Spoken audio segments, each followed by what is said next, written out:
C'est encore un plaisir de vous retrouver pour un nouveau journal, messieurs et dames. Bienvenue si vous nous rejoignez, mais bien avant, place aux grandes articulations.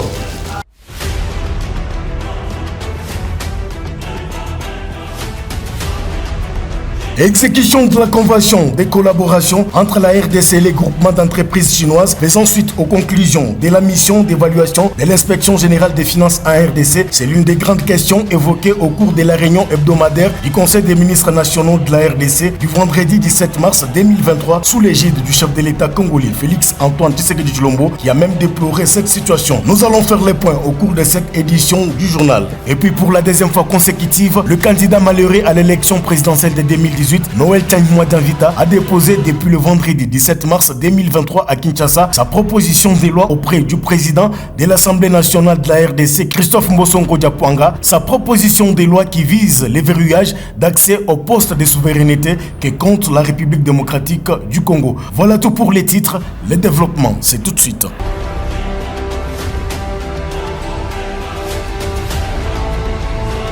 Encore une fois, bienvenue. Démarrons cette grande édition du journal par cette information par rapport au mémo déposé au président de l'Assemblée nationale le vendredi 17 mars 2023 sur la proposition de la loi Tchani qui vise le verrouillage d'accès aux postes de la souveraineté du pays. Cette question est analysée différemment au sein de la classe politique RD congolaise.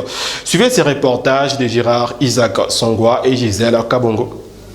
Nous venons de rencontrer l'honorable président de l'Assemblée nationale et nous lui avons transmis le mémorandum dont la teneur vous sera délivrée dans quelques minutes. Et il a accusé réception et il nous a promis qu'il va transmettre fidèlement nos préoccupations aux honorables députés nationaux et que nos préoccupations seront prises en compte au niveau donc de l'Assemblée nationale. Donc grosso modo, c'est de cela qu'il s'agit. Alors, quelle est la teneur du message que nous lui avons donné? Je vais lire grosso modo, en résumé, ce qu'on lui a transmis comme message.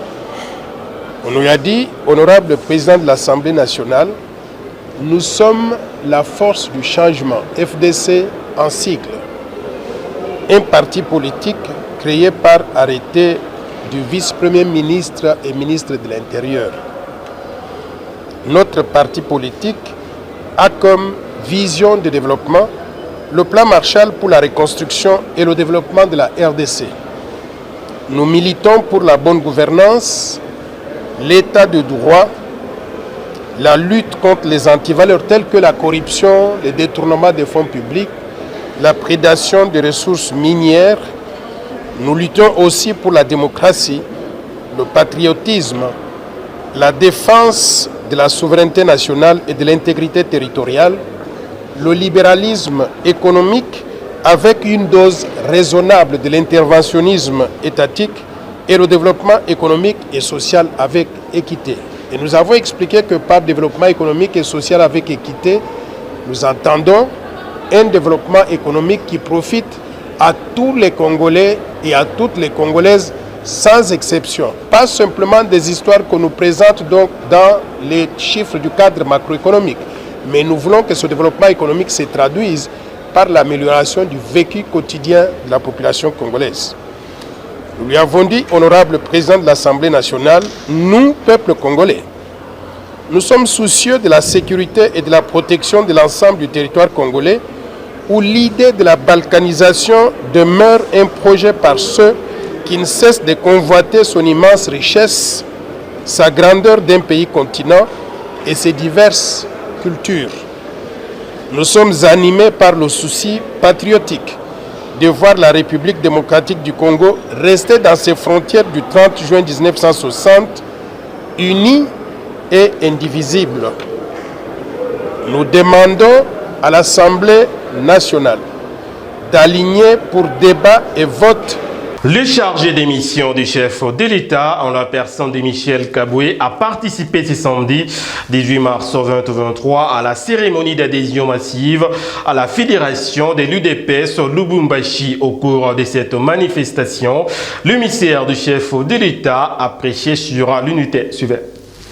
3 semaines seulement après sa nomination à la tête de l'UDPS Fédération de Lubumbashi 3, l'honorable Michel Kabwe Mwamba a ce samedi 18 mars 2023 organisé une cérémonie d'adhésion massive des nouveaux membres au siège de cette fédération située à la grande place de la Poste de Lubumbashi. Parmi les adhérents, l'on compte 6 députés provinciaux élus des différentes circonscriptions électorales du Haut-Katanga et des notabilités du Haut-Katanga et du Lualaba. Pour Michel Kabwe, ceci entre dans la vision du parti donnée par le secrétaire général Augustin Kabouya Mwanabouté. Nous avons une mission.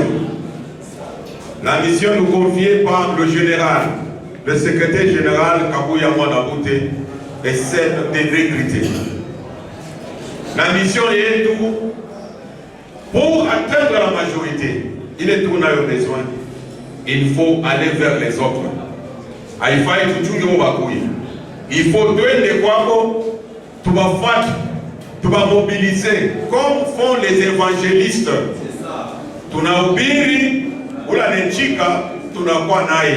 C'est pour que tu fasses une nyumba et tout, l'IDPS étant une tente, nous devons élargir notre espace. Parce que la politique des cadres au Congo, ça n'existe pas. Il n'y a que la politique de la masse. L'IDPS étant partie de masse, il faut élargir davantage, aller vers les autres qui ont des masses. Voilà l'objectif que nous avons. Voilà, aujourd'hui nous avons des notabilités. Chacun avec sa masse, il vient adhérer. Chacun avec ses ONG. Il est à la dépense, il a chikou, à la constitué, nanakoya nayo yote. Donc, quelque part, l'UDPS aujourd'hui, il faut honorer par la présence des honorables ainsi que des personnalités. Je ne sais pas si on peut rester encore calme. Est-ce qu'on peut applaudir très très fort? Présent à cette cérémonie, le directeur général de la SNCC, Fabien Moutombe Kankato, membre de la CDP, a déclaré que ceci prouve que Michel Kabwe est déterminé à donner la majorité écrasante au chef de l'État Félix Antoine Tshisekedi Tshilombo à l'issue des élections de décembre 2023. L'honorable Michel est venu avec une autre stratégie par rapport à ceux qui ont travaillé avant. C'est ce que nous vivons aujourd'hui, c'est-à-dire qu'il entre vers une quitte, une baisse, il va dans des parcelles de certains sympathisants qui sont d'accord avec nous et il est allé recruter là-bas. Ça c'est un signal fort, et même très fort. Vous avez vu les députés que nous avons présentés ici, ce sont les députés non de moins. Ce sont des gros poissons que l'honorable Michel a eu à recruter pour consolider la victoire de l'UDPS en 2020. Il faut signaler que l'honorable Michel Kabwe Mwamba est aussi récemment nommé chargé des missions du chef de l'État Félix Tshisekedi dans l'espace Grand Katanga.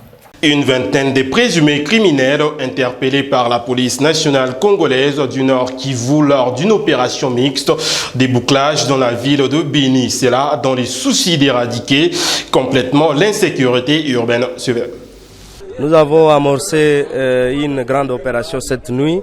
Nous avons fait une opération de bouclage qui a ciblé 2 communes de la ville de Beni, la commune de Béou et celle de Moulekera.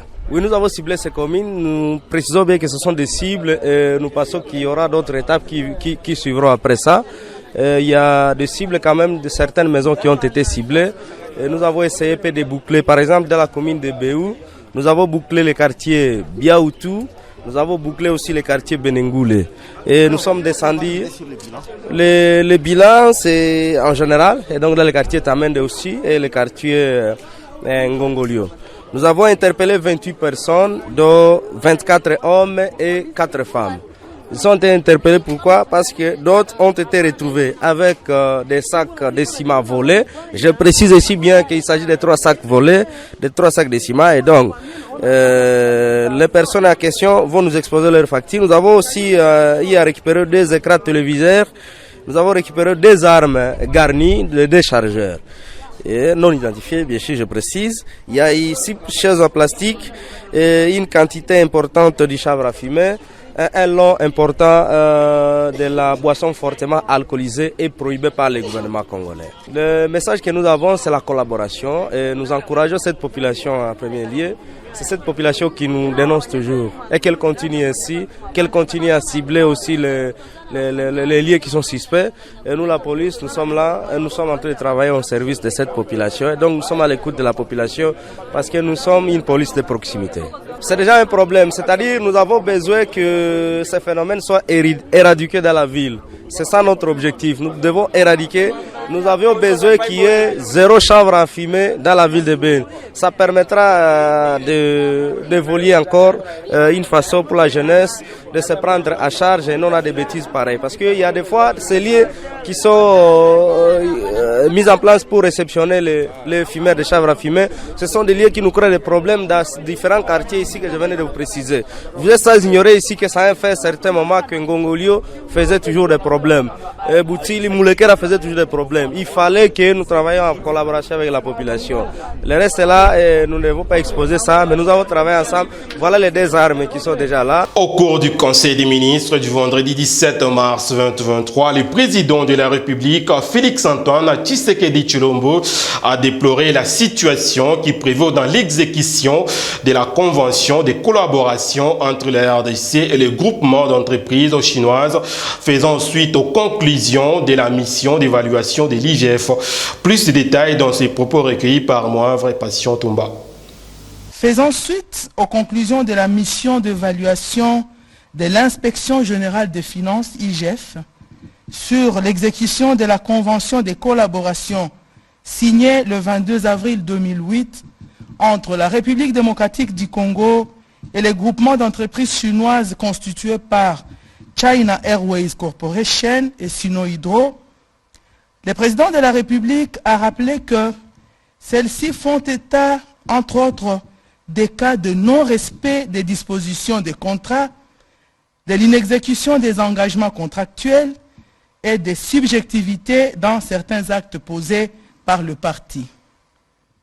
Il a souligné le caractère inquiétant de cette situation déplorable tant, d'une part, pour le développement du secteur minier, qui constitue à ce jour la locomotive qui tire la croissance économique de notre pays, du fait de la diversité de minerais exploités qui répondent à une forte demande mondiale, mais dont les valorisations commerciales lors des exportations n'intègrent pas une grande valeur ajoutée, et d'autre part, par la lenteur du dynamisme que devrait normalement connaître le programme de construction des infrastructures dont notre pays a grandement besoin pour l'éclosion de son potentiel tant humain qu'économique.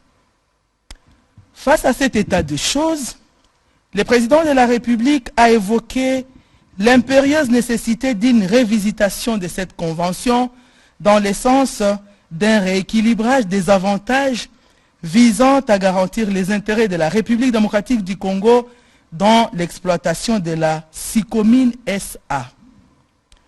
Il a demandé par conséquent à son cabinet de réunir toutes les parties prenantes afin de préparer les éléments qui seront versés dans les discussions avec les partenaires chinois lors des travaux de la commission mixte qui auront lieu très prochainement. La Société nationale d'électricité SNEL en sigle a l'obligation d'assurer une communication générale et régulière vis-à-vis de sa clientèle répartie sur l'ensemble du territoire national. C'est ce qui ressort de la réunion hebdomadaire du Conseil des ministres du vendredi 17 mars 2023 sous la houlette du président de la République, Félix-Antoine Tshisekedi Tshilombo. Suivez ces propos recueillis par moi, Vrai Patient Tomba. Le président de la République a rappelé l'obligation d'assurer une communication générale et régulière qui incombe à la Société nationale d'électricité SNEL vis-à-vis de sa clientèle qui se constitue à ce jour de la majorité des ménages répartis sur l'ensemble du territoire national face aux coupures de plus en plus régulières d'électricité ou bien face aux défaillances techniques observées dans la desserte de l'électricité. Ces désagréments, a-t-il déploré, causent de nombreux dégâts auprès de ménages, particulièrement ceux aux revenus modestes, en ce qu'ils engendrent la perte de provisions en denrées alimentaires, voire la destruction d'appareils électroménagers. Cette situation impose également un mode de vie aléatoire aux ménages, faute de disposer d'une fourniture stable et permanente d'électricité, ressource pourtant capitale dans la vie de nos populations. La direction de la SNEL est donc appelée à communiquer clairement à ses abonnés un programme bien défini quant à l'amélioration progressive de la desserte en électricité de manière permanente, notamment dans les différentes communes de la capitale. Aussi, devrait-elle, les cas échéants, pour les communes qui doivent impérativement subir des opérations de délestage visant à garantir une desserte minimum et équitable aux abonnés du fait de la capacité limitée et momentanée du réseau électrique, établir une programmation claire du délestage pour permettre aux ménages de s'organiser et de leur éviter des désagréments dont ils sont les seuls malheureusement à en supporter les conséquences. Les ministres d'État, ministres du portefeuille et les ministres des Ressources hydrauliques et électricité ont été chargés de veiller à ce que la direction de la SNEL organise une campagne d'information sincère et régulière en collaboration avec les médias accessibles à toutes les couches de population de nos agglomérations touchées par ces coupures intempestives afin de réduire au maximum les dégâts et nuisances causés aux ménages. Le vice-gouverneur de la province du Olomami a procédé le mardi 14 mars 2023 au lancement de l'élaboration des travaux et il a, au cours de ces échanges, invité la crème intellectuelle présente au sérieux afin d'élaborer un travail de qualité pour répondre aux exigences relatives. Suivez. Le vice-gouverneur, l'honorable Loué Kamata Martin, a procédé ce mardi 14 mars 2023 au lancement des travaux de l'élaboration du rapport et du projet des 10 portails reddition des comptes, exercice 2022. Bien avant ce moment, le ministre provincial des Finances, l'honorable Yumba Mwanabouté Samuel, est revenu sur quelques articulations phares qui motivent cette rencontre. Il revient à la commission de faire diligence pour que les éléments ci-dessous soient disponibles dans les rapports et les projets des 10 portants reddition des comptes exercice 2022 et c'est dans les délais nous impartis par l'autorité provinciale afin de s'acquitter de cette obligation constitutionnelle. Il s'agit notamment de la synthèse des recettes et des dépenses du budget 2022, les comptes des disponibles. 3. L'état comparatif des recettes prévisionnelles et les recettes effectivement réalisées au cours de l'année 2022, classées par nature. Dans son adresse, le vice-gouverneur du Olomami a invité la crème intellectuelle présente à ses assises au sérieux afin d'élaborer un travail de qualité, question de répondre aux exigences de la loi relative aux finances publiques. Au nom de son Excellence, Madame le gouverneur de province en mission et à mon nom personnel, je voudrais exprimer mes remerciements à Monsieur le Président de la République démocratique du Congo, chef de l'État, conformément à la Constitution de la République démocratique du Congo et à la loi relative aux finances publiques. Le gouvernement provincial du Olomami a l'obligation de rendre compte de sa gestion du dernier exercice budgétaire clos. En vertu du devoir de redevabilité qui incombe à tout gestionnaire des finances publiques, le gouvernement provincial du Olomami a l'obligation à travers le ministre des Finances de rendre compte de sa gestion du dernier exercice budgétaire clos a dit le ministre des tutelles, l'honorable Yumba Mwanabouté Samuel. 2 personnes mortes par noyade des eaux de pluie à Lubumbashi ont été retrouvées le vendredi 17 mars 2023 sur l'avenue du Câble au quartier La Vallée dans la commune annexe. Aussitôt informé, l'autorité urbaine Martin Kazembe Choula est vite descendu sur les lieux pour les constats et la prise en charge des obsèques suivantes. Le premier corps est celui d'une femme du quartier La Vallée, emportée par les courants d'eau des pluies diluviennes qui se sont abattus sur la ville de Lubumbashi dans la nuit de jeudi à ce vendredi 17 mars 2023. C'est en voulant faire traverser ses 3 enfants qu'elle va glisser jusqu'au point de tomber dans un canal créé par des érosions. Au petit matin, elle est retrouvée sur une distance de plus ou moins 600 mètres à partir du point de glissement. L'un de ces 3 enfants noyés a été repêché le plus tôt possible par les plongeurs du quartier, y compris 2 autres adultes qui ont risqué la mort. Au-delà de 50 mètres, un autre corps d'un jeune homme, Papi, est à même le sol. Lui aussi a été emporté par les eaux des fortes pluies. Aussitôt informé de ces douloureux événements, le maire de la ville de Lubumbashi, Martin Kazembe Choula, est descendu tôt le matin sur les lieux pour partager la douleur avec les familles éprouvées. Après le constat du parquet, le procureur a ordonné la levée de 2 corps menacés déjà de décomposition pour inhumation ce vendredi. L'autorité urbaine, Martin Kazembe Choula, très touché par ces disparitions inattendues, décide sur les champs de prendre totalement en charge l'organisation des obsèques. Les 2 familles des victimes, larmes aux yeux, remercient tout de même les maires compatissants. Martin Kazembe Choula invite par ailleurs la population à la prudence à chaque fois qu'il va pleuvoir. La Vallée est l'un des quartiers de la commune annexe où règnent des constructions anarchiques et des têtes d'érosion qui risquent d'emporter prochainement plusieurs maisons si et seulement si les services compétents n'interviennent pas à temps. Face à la flambée du prix des farines du maïs, la gouverneure du Lualaba, Fifi Masuka Saini, invite sa population à se procurer un sac de farine de 25 kg produit par la minuterie SEM-Kassé dans différents points de vente à 45 000 francs. L'annonce a été faite par Josué Muyumba, coordonnateur de la cellule de communication du gouvernorat provincial. Je viens ici une fois de plus vous dire que la gouverneure Masuka ne dort pas sur ses lauriers. Elle est préoccupée. Elle ne peut pas être tranquille tant que sa population est affectée, est accablée par cette hausse du prix de la farine de maïs, l'aliment de base de sa population. En tant que maire, elle ne peut pas rester indifférente. Vous l'avez suivi, elle a dépêché il y a peu sa commissaire générale en charge de l'économie au niveau de l'entreprise CMCK pour aller s'enquérir de la situation. Je tiens à vous faire part de ce communiqué officiel émanant du gouvernement provincial, particulièrement du commissariat général du gouvernement provincial en charge de ce secteur. Le commissariat général du gouvernement provincial en charge de l'économie, commerce extérieur et industrie porte à la connaissance du peuple lualabais que l'entreprise SEMCK met à sa disposition un lot important de la farine de maïs dont le sac de 25 kg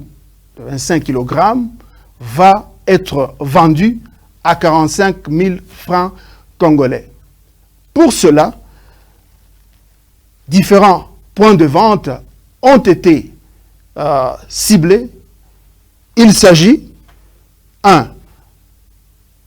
Le point de vente situé sur la route Likasi, en face de l'hôpital général Mwangeji, c'est dans le bureau de CMCK au niveau de la commune Manika. Le point 2 se trouve au marché d'Ilungu, au quartier d'Ilungu, commune de Dilala. Le point de vente 3 est situé au marché du quartier Jolicite dans la commune Manika. Ce communiqué est signé par la commissaire générale du gouvernement provincial en charge de l'économie, commerce extérieur et industrie, Madame Lydia Kapapa. Ils sont sur les sites du cimetière Kra depuis 2018, conformément à un arrêté urbain signé par l'ancien maire de Lubumbashi. Le vendeur et transporteur du sable à construction sont sommés de quitter ces lieux auxquels ils exercent leur travail au regard d'un document qu'ils qualifient non valide. C'était le samedi 16 mars 2023.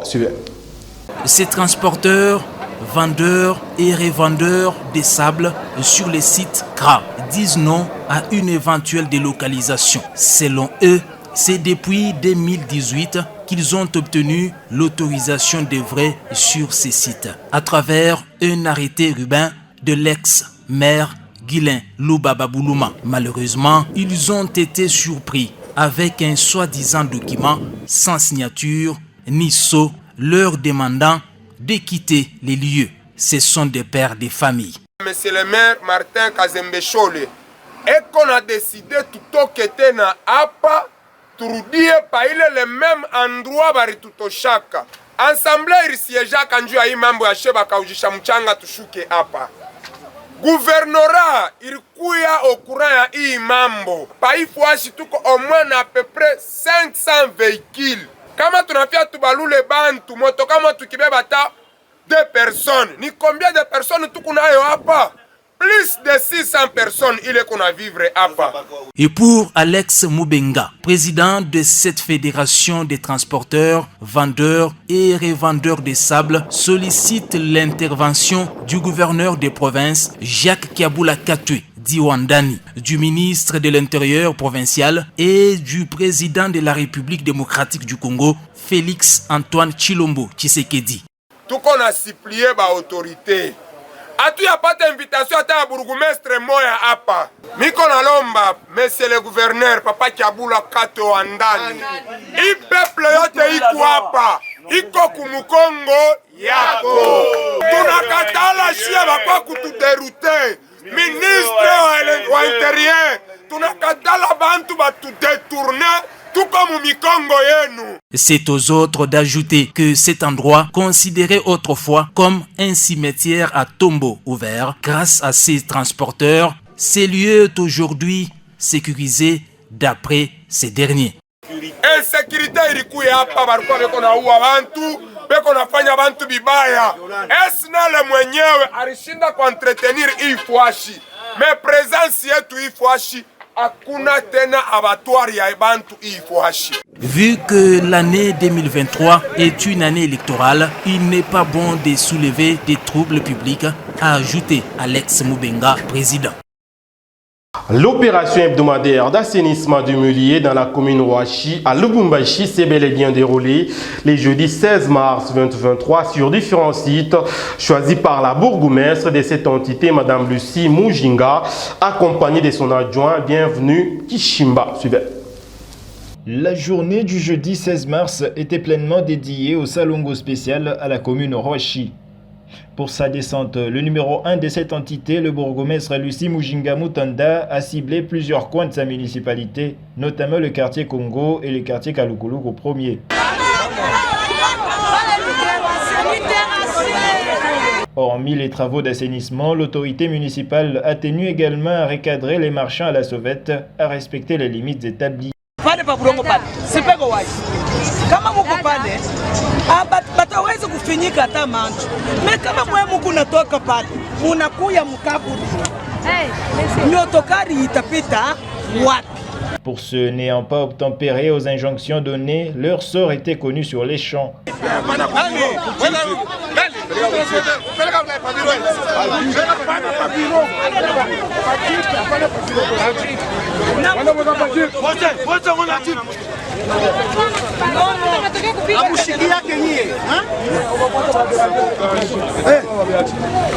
Ayant constaté la mollesse dans les travaux d'assainissement de la part des chefs des quartiers Congo et Kalukuluku premier, Madame Lucie Mujinga Mutanda a mis en garde les deux chefs précités et leur a demandé de s'activer davantage afin de rendre salubre l'environnement.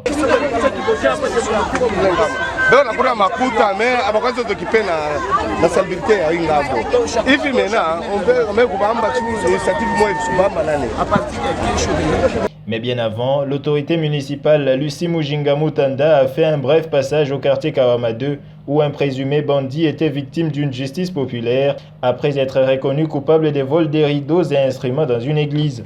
Et ce présumé bandit non autrement identifié qui a rendu l'âme au centre Mamba 2 du quartier Kawama 2 serait membre d'un groupe de gangs qui impose sa loi, qui sème également la terreur dans cette partie de la ville en utilisant souvent une maison inachevée comme siège selon les explications.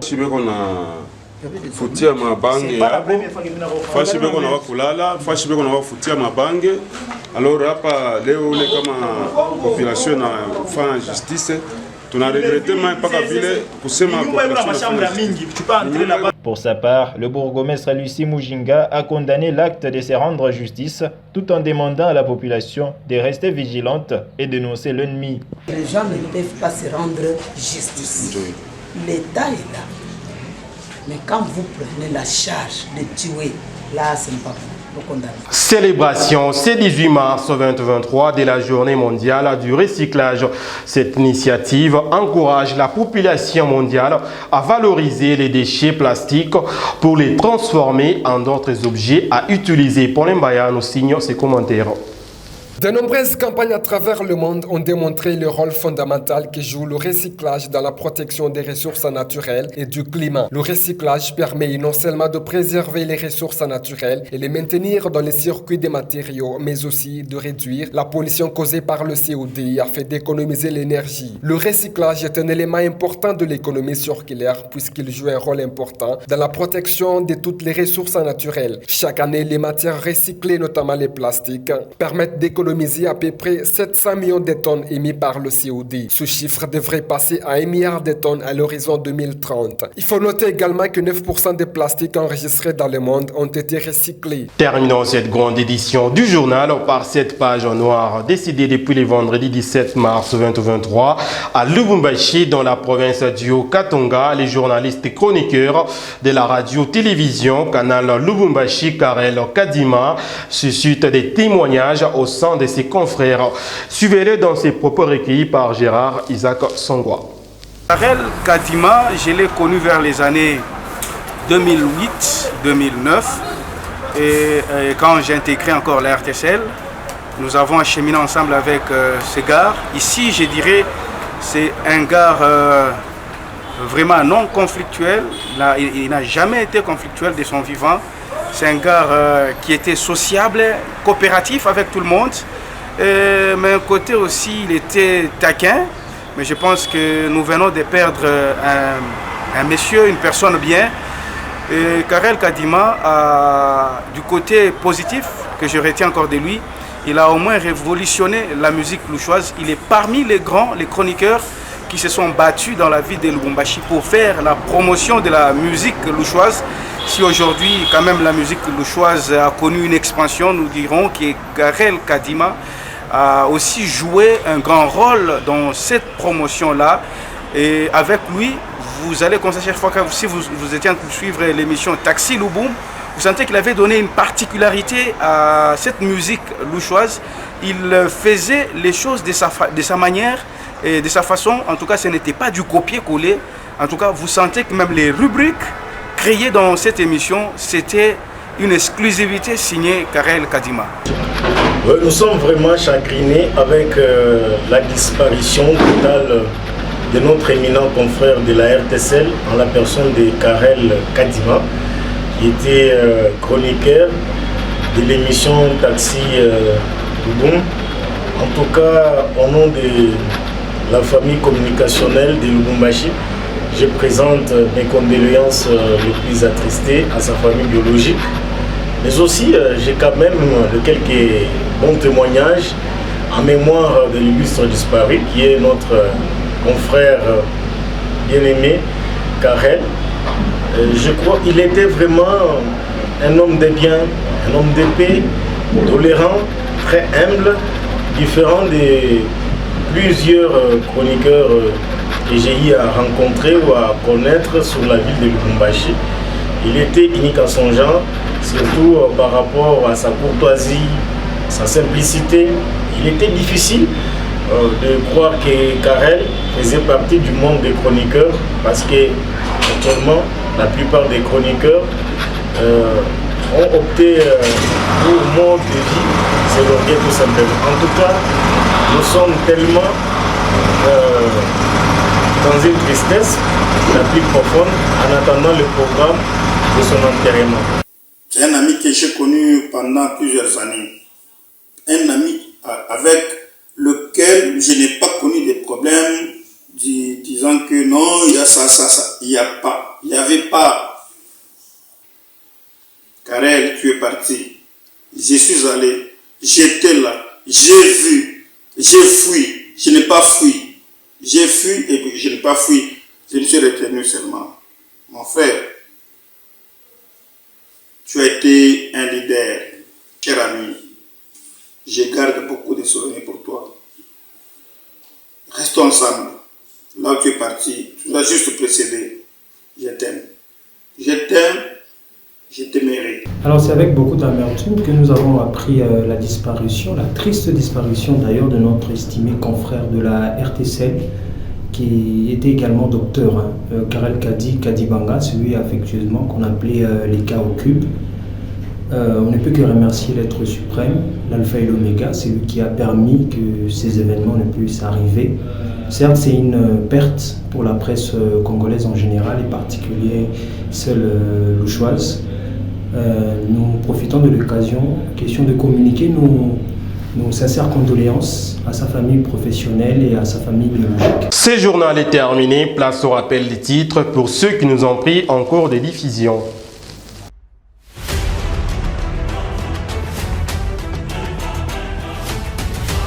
Vous avez suivi au cours de cette édition du journal combien le chef de l'État Félix Antoine Tshisekedi Tshilombo a déploré la situation qui prévaut dans l'exécution des conventions de collaboration entre la RDC et les groupements d'entreprises chinoises, faisant suite aux conclusions de la mission d'évaluation de l'inspection générale des finances en RDC. C'était au cours du Conseil des ministres du vendredi 17 mars 2023. Vous avez eu tous les détails au cours de cette édition du journal. Il est également question au cours de cette édition du journal de faire le point sur le dépôt pour la deuxième fois consécutive de la proposition de loi de Noël Tchani qui vise le verrouillage d'accès aux postes de souveraineté que comptent les pays auprès du président de l'Assemblée nationale de la RDC. C'est sur cette note triste que nous mettons un point final à cette grande édition du journal sur Molière Canal. Merci pour votre fidélité tout à fait légendaire. À la prochaine.